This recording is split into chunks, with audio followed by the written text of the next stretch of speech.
Sud Radio Parlons Vrai chez Bourdin, 10h30, 12h30, Jean-Jacques Bourdin. Bonjour à toutes et à tous et merci d'être avec nous. Vous êtes plus nombreux chaque jour, ça me fait plaisir. Et chaque jour, vous réagissez. Ce matin, plus que jamais, partageons la finale Argentine-France. Nous avons tous refait le match dans nos têtes, avec les amis, avec la famille, moi le premier. Alors dites-nous au 0826 300 300. Nous allons appeler Jean-Pierre Bernès, qui est l'ami et l'agent de Didier Deschamps, et nous allons appeler Grégory Coupet, ancien gardien international. 11h, 12h, nous reviendrons sur la dette de la France, avec 2 956 milliards d'euros, est-ce inquiétant ou pas, qui paiera? Nous en parlerons, débat évidemment. Et puis entre midi et midi et demi, Twitter dans la tourmente, Elon Musk qui interdit les liens vers ses concurrents et qui demande aux utilisateurs de voter pour ou contre son départ. La fin du vote dans quelques minutes. Il est 10h30. Vous êtes sur Sud Radio ce matin. Nous allons évidemment parler de cette Coupe du Monde de football, de cette finale Argentine-France. Ce n'est que du foot, disent certains, mais c'est bien plus que du foot. C'est une émotion. Hier, si forte et prolongée. Parlons de l'équipe de France, de son étrange apathie pendant 70 minutes, de son impuissance lors des séances de tir au but. Parlons de l'avenir de Didier Deschamps, doit-il rester? Parlons de l'homme du match hier soir, hier après-midi, Messi ou Mbappé? Qu'en pensez-vous? Parlons de l'arbitrage. L'équipe, le journal, a infligé un 2 à l'arbitre polonais. Parlons de l'attitude des Argentins truqueurs et se moquant des Français après le match dans les vestiaires. Parlons d'Emmanuel Macron, consolant Kylian Mbappé sur la pelouse. La gauche se gausse du président de la République. D'autres pensent qu'il en fait trop. D'autres encore soulignent son amour pour le foot. Qu'en pensez-vous? 0826 300 300. Allez, nous commençons, avant de pouvoir joindre Jean-Pierre Bernès, nous commençons avec Eric. L'un de nos auditeurs, vous êtes prioritaire, Eric. Bonjour. Oui, bonjour. Vous avez suivi cette Coupe du Monde alors que vous n'êtes pas amateur de foot, Eric? Oui, je l'ai suivi globalement de loin. Je ne regardais pas systématiquement les matchs. Oui. Vous avez regardé la finale? Oui, j'ai regardé la finale quand même. C'était le minimum. Oui. Au sens strictement sportif, ça a été un franc succès. Il y a eu des surprises, il y a eu il y a toujours eu ces problèmes avec les arbitres, avec les joueurs jouant la comédie, d'autres joueurs un peu mauvais joueurs. Enfin bref. Eric, je vous interromps parce que j'ai la ligne. Je vous reprends derrière. J'ai la ligne avec Jean-Pierre Bernès qui est encore au Qatar et qui est en direct avec nous. Jean-Pierre Bernès, bonjour. Bonjour. Merci d'être avec nous. Je sais que vous allez reprendre votre avion, Jean-Pierre. Oui, je suis dans l'aéroport. Jean-Pierre, j'ai une question simple. J'ai été frappé par les mots de Didier Deschamps après le match, qui ne comprenait pas, ou à peine lui-même, pourquoi cette apathie de l'équipe pendant 70 minutes.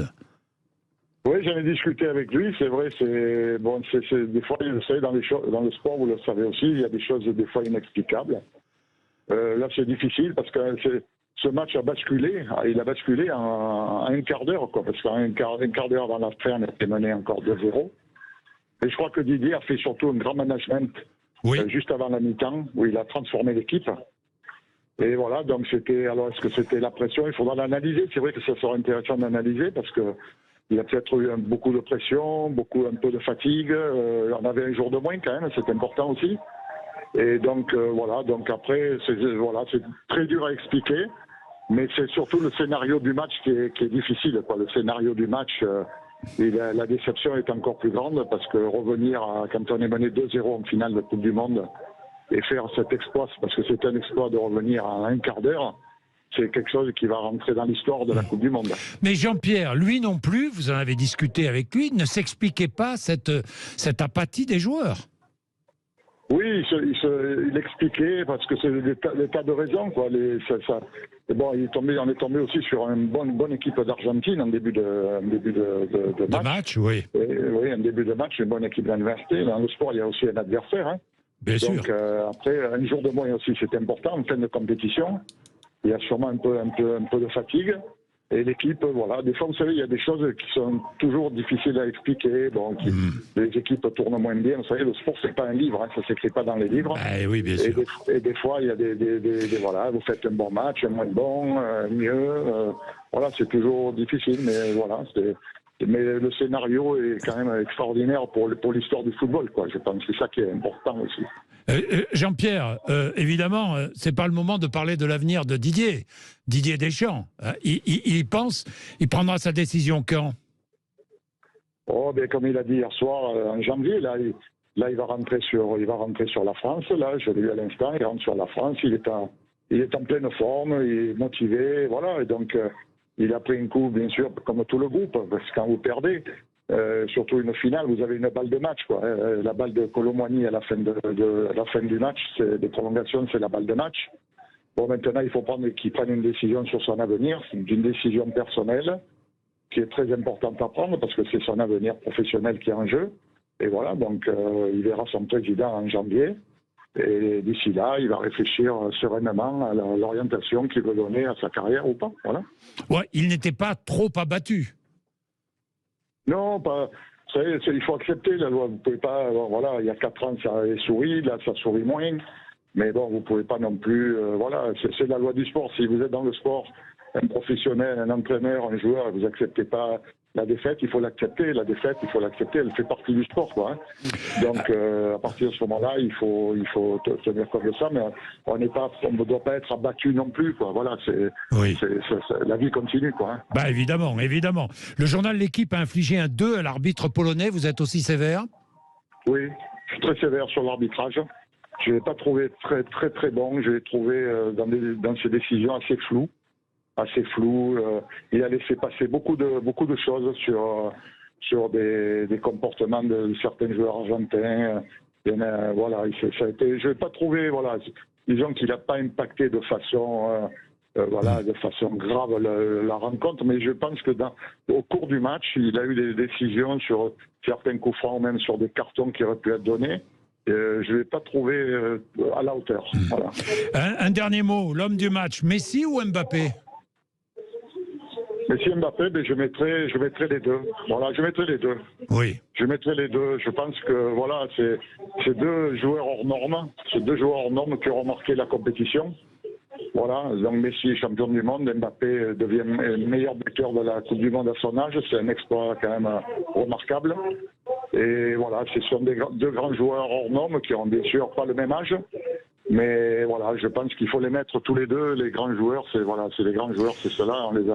On les a vus, ils ont impacté la Coupe du Monde. Ça a été des grands joueurs.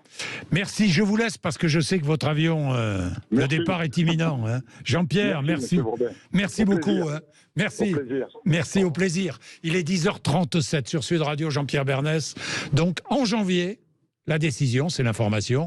En janvier, la décision pour Didier Deschamps qui va rencontrer son président, le président de la Fédération française de football, Noël Le Graët, que nous essaierons d'appeler d'ailleurs demain ou après-demain pour avoir un entretien avec lui. Il est 10h37. Merci, vous êtes sur Sud Radio. Je reprends notre conversation. Eric, vous êtes là. Hein oui. Eric, pardon, hein, je vous ai coupé, mais Jean-Pierre Bernès était en direct du Qatar. Je vais vous adjoindre Jacques, qui est à Paris. Bonjour Jacques.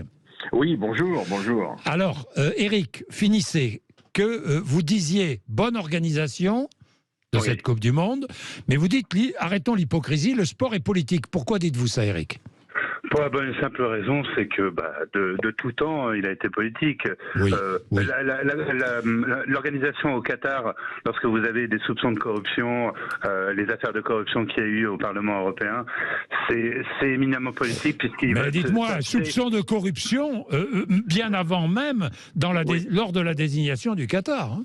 Tout à fait, oui. C'est l'argent, c'est le sport.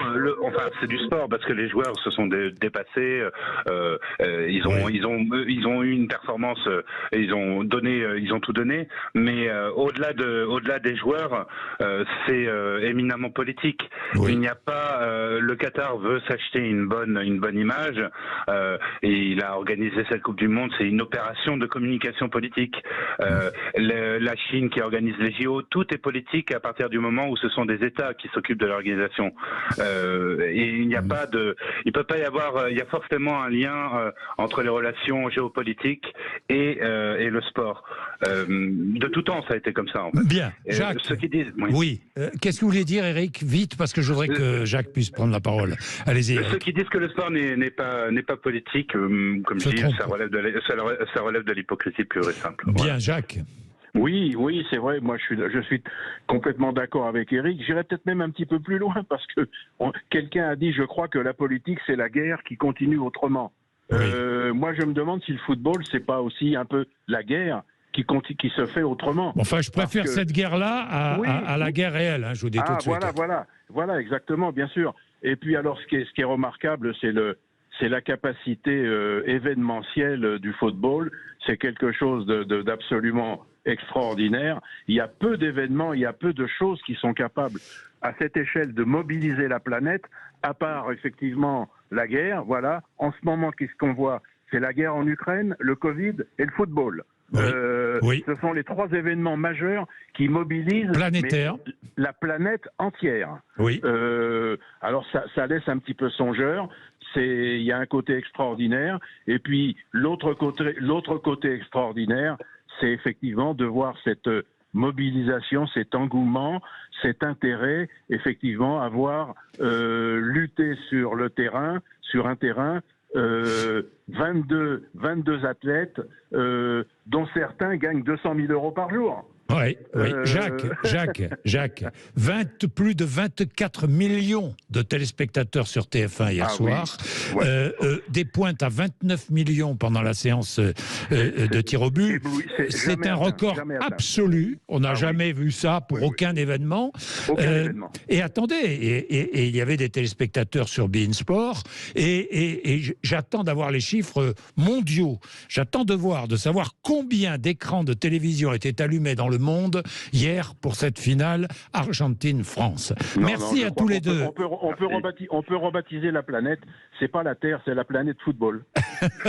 Merci Eric et Jacques. Merci à tous les deux d'être avec nous ce matin. Vous continuez à appeler. Je le disais, nous avons tous refait le match dans nos têtes avec les amis, avec la famille. Vous l'avez refait vous aussi.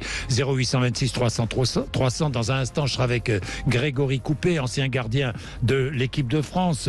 Nous allons parler de l'équipe de France, de son apathie pendant 70 minutes, de son impuissance avec Grégory Coupet lors des séances de tir au but. Nous avons parlé de l'avenir de Didier Deschamps avec Jean-Pierre Bernet, son agent, qui nous dit qu'il allait rencontrer donc Noël Le Graët en janvier et prendre sa décision en janvier. L'homme du match, Messi ou Mbappé, qu'en pensez-vous? Parlons de l'arbitrage aussi très contesté. Parlons d'Emmanuel Macron, partant consoler Kylian Mbappé sur la pelouse. Vous savez que la gauche se gausse du président de la République. D'autres pensent qu'il en fait trop. D'autres encore soulignent son amour pour le foot. Qu'en pensez-vous? Tout cela sur l'antenne de Sud Radio. Mais auparavant, je voudrais, avec vous, Félix Mathieu, que nous regardions l'avenir. Après la Coupe du Monde de foot, le Qatar espère désormais, et ils viennent de l'annoncer, organiser les Jeux Olympiques de 2036. Oui, le Qatar entend diversifier son économie gazière grâce au tourisme et au sport. Candidat malheureux pour les JO d'été de 2016, 2020, 2032, l'Émirat étudie désormais une nouvelle campagne pour 2036 en utilisant le mondial, évidemment, comme tremplin. 8 stades, dont 7 climatisés. Addition totale de cette Coupe du Monde, 300 milliards de dollars côté infrastructure. Sauf que le comité international olympique a jusqu'ici été absolument opposé aux candidatures de Doha, selon Jean-Loup Chaplet, un spécialiste du mouvement olympique de l'université de Lausanne, interrogé sur le sujet par l'agence France Presse. Selon lui, face à n'importe quelle autre candidature, le Qatar n'a aucune chance, il manque d'infrastructures. Or, le CIO cherche à éviter les investissements qui font déraper les budgets, qui feraient déraper aussi évidemment le bilan carbone et le bilan en termes de droits humains, comme on l'a vu pour la construction des infrastructures du mondial.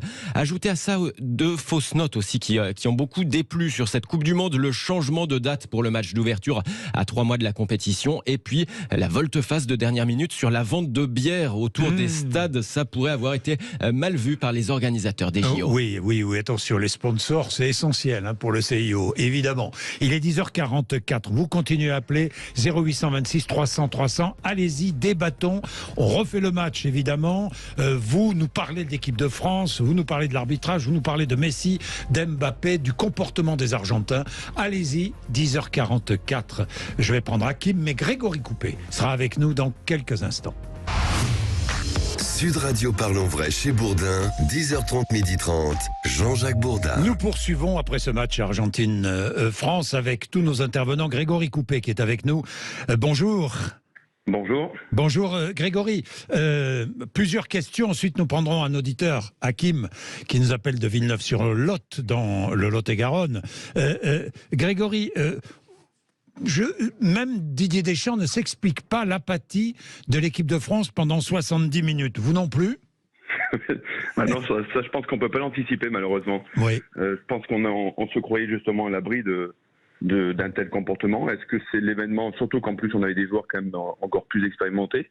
Oui. Mais oui, après être étonné aussi de la grinta des Argentins, ça par contre ça me surprend. Parce que quand vous jouez une équipe avec une telle grinta, on l'a vu durant ce mondial, il y avait Messi effectivement, mais il y avait tous ces soldats autour. Et ce qu'ils avaient à vendre avant tout, c'était une détermination incroyable. Donc il ne pouvait pas y avoir de surprise par rapport à ça. Et donc la technique, je pense qu'ils sont basés sur une technique, une bonne maîtrise collective, mais qu'ils ont oublié de mettre le bleu de chauffe un petit peu et que par rapport à ça, on l'a vu, on s'est fait bouger, ils prenaient beaucoup plus de place sur tout le terrain, les Argentins, et que dans ces cas-là, on devienne une équipe comme n'importe laquelle, quoi, en fait. Exactement. Alors, j'étais avec Jean-Pierre Bernès tout à l'heure, il était très sévère avec l'arbitre du match. Qu'en pensez-vous ?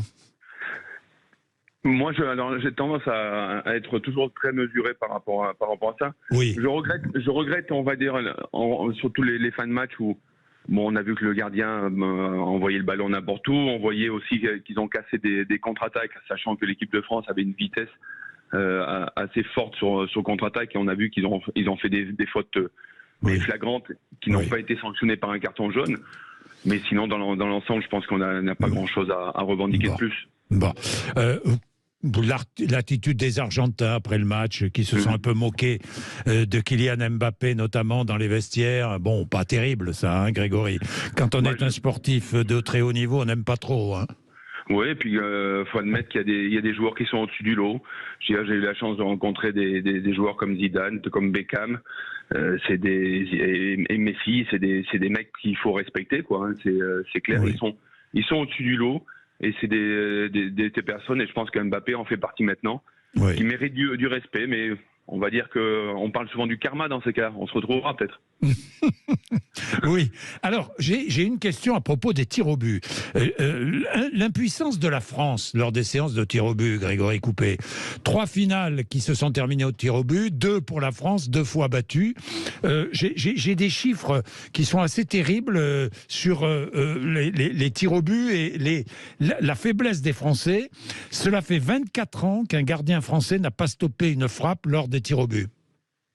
Ah oui, c'est terrible. Elle est terrible, J'avoue qu'elle est terrible, celle-là. Oui, elle est terrible. Je pense que jusqu'à présent, on avait notamment des gardiens. Alors là, je parle en présence de Fabien. Fabien était pas du tout, Fabien Barthez, il n'était pas du tout, on va dire, vraiment content ou volontaire pour apprendre, on va dire, les tirs au but des adversaires. J'avoue qu'il y a une grande partie de feeling. Alors les vidéos marchent à plein balle, ça c'est clair, on sait la plupart du temps. Après il y a des instants aussi de match où on peut se permettre de tenter un geste et donc de changer peut-être son habitude de frappe. Mais c'est vrai que dans des moments décisifs comme un tir au but pour notamment une finale de Coupe du Monde, il y a certainement des choses à savoir, à enregistrer. Et on va dire c'est peut-être pas très français d'apprendre et de savoir exactement où frappe les gardiens. Parce que franchement hier, il y a 2-3 pénaltys des Argentins qui n'étaient pas formidablement bien tirés. Vous, un spécialiste, franchement. Oui, non, c'est vrai, mais il y a tellement de possibilités aussi que voilà, à ce niveau-là, vous imaginez bien que les joueurs sont capables de frapper à droite comme à gauche, comme en haut, comme en bas. Maintenant, voilà, on se base souvent sur l'expérience, mais peut-être que dans ce domaine-là, notamment en équipe de France, il y a peut-être une chose à prendre en compte un peu plus forte et peut-être s'intéresser un peu plus à les vidéos. Oui, parce que j'ai l'impression qu'on s'entraîne peu pour ces séances de tir au but. Ah, c'est un exercice technique, hein, déjà de bien frapper, ça c'est sûr que c'est un exercice technique. Maintenant, moi ce que je préconisais quand j'étais entraîneur de gardien, c'est que les mecs souvent s'amusent à tirer des pénaltys. Sauf qu'il faut les tirer avec professionnalisme et conscience, quoi. C'est qu'un penalty, c'est un moment décisif. Et quand vous vous amusez à l'entraînement, il n'y a pas beaucoup de vérité. Et là, les joueurs s'amusent à taper à droite, à gauche facilement, à faire des petits piquets. Moi, je leur demandais de dire où ils frappaient pour s'obliger.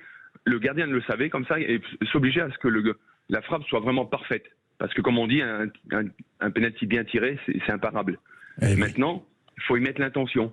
Et quand on ne fait que s'amuser, donc je pense, moi très sincèrement, je connais bien Franck Raviot, qui est l'entraîneur de l'équipe de France des gardiens de but. Je connais sa conscience professionnelle, donc j'ai aucun doute sur le fait qu'il ait décortiqué tous les tireurs de penalty. Maintenant, il faut que le gardien prenne les choses en compte aussi, et après, il faut que les tireurs aussi s'entraînent, mais consciemment. Voilà. Merci Grégory. C'est un plaisir. Merci, c'est un plaisir. Merci à vous. Hakim, donc c'est à vous. Hakim, Didier Deschamps doit rester sélectionneur. Hakim, bonjour. Oui, bonjour. Oui, bien sûr qu'il doit rester. Il a fait un très beau parcours. Il a emmené l'équipe de France jusqu'en finale. Moi, j'étais pour l'arrivée de Zizou, mais il a fait taire encore une fois les mauvais pronostics. Donc, si lui souhaite rester, il mérite de rester. Seul le résultat compte.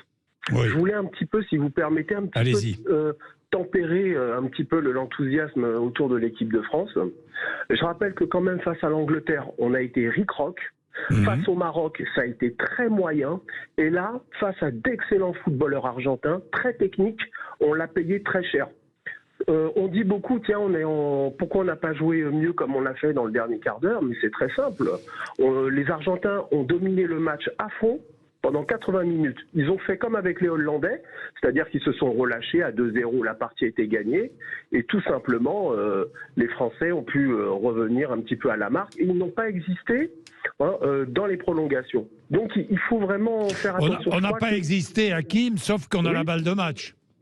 On a la balle de match, ça c'est la magie du football. C'est la magie du football. Et je voulais dire aussi sur l'arbitrage, attention, l'arbitre a quand même sifflé en notre faveur 2 pénaltys. Oui, mais ils sont indiscutables. Hakim, ils sont indiscutables. Oui, ils sont indiscutables, mais combien de pénaltys n'ont pas été sifflés alors qu'ils étaient indiscutables? Donc, on peut s'en prendre à l'arbitre quand on perd, c'est normal. Non, mais moi, je m'en prends pas à l'arbitre. Je pense qu'il n'a pas fait un très bon match, mais je m'en prends pas à l'arbitre. C'est pas l'arbitre qui nous a fait perdre. Sur les cartons, pendant tout le mois, on a vu qu'il n'y a pas eu d'expulsion, qu'il n'y a pas eu de carton. On l'a vu, ça. Pendant toute la compétition, ça a été comme ça. Je voulais juste dire, si vous permettez, une petite chose sur l'organisation, si vous permettez. Je voulais dire... Moi, j'ai trouvé, mais c'est mon avis. Oui. J'ai trouvé qu'il y a eu un Qatar bashing qui était un petit peu désagréable. Moi, il faut savoir que le monde arabe était très heureux qu'un pays arabe accueille la Coupe du Monde. Ils en étaient très fiers. Ça, c'est la première chose. J'ai trouvé que toutes les polémiques, par exemple, sur la climatisation des stades, la pollution, J'espère que tous ceux qui sont soucieux de l'empreinte carbone vont en reparler dans 4 ans.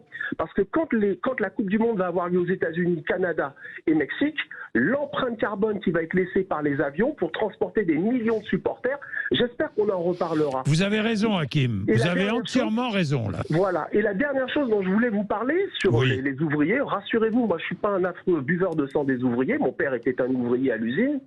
Je voudrais juste vous dire une chose. Combien d'entreprises françaises et européennes ont travaillé là-bas? On fait du business. Et tant mieux, moi je suis pas jaloux, c'est très bien pour nos entreprises. On a fait beaucoup d'argent. Le Qatar a dépensé 220 milliards d'euros. On leur a reproché. Mais qui s'est mis l'argent dans les poches? C'est nous autres, c'est nous Européens qui avons profité de cette Coupe du Monde. Combien de bureaux d'études? Combien de bureaux d'architecture? Combien de cadres supérieurs ont pu trouver du travail là-bas? Moi, je trouve qu'on a été très très sévère. Alors oui, ils ne partagent pas les mêmes valeurs que nous. Chaque pays doit avancer à son rythme. Le Qatar est indépendant depuis 71. Eux aussi, je pense qu'ils ont pris conscience de beaucoup de choses. On leur a reproché beaucoup de choses et c'est bien, pourquoi pas. Mais il faut aussi reconnaître que c'est un partenaire économique. Quand ils nous achètent 50 Rafales, alors que nos amis, frères et alliés allemands achètent des F-35 américains, vous trouvez que c'est mieux ? Bien. Donc il faut faire attention, c'était une belle Coupe du Monde, il y a plein de choses à améliorer, c'est vrai, tout ça est vrai, mais il ne faut pas cracher dans la soupe. Bien, merci Hakim. Je prendrai Simon après les infos de 11h. Nous allons parler de la dette entre 11h et midi. Est-ce que c'est inquiétant, la dette de la France? Qui paiera? Débat, mais évidemment, en toile de fond, il y aura toujours cette finale Argentine-France jusqu'à midi et demi avec tout vos interventions. Vous pouvez continuer à appeler parce que je vous mettrai à l'antenne. 0826 300 300. Simon sera là après les infos de 11h. Il est 10h57.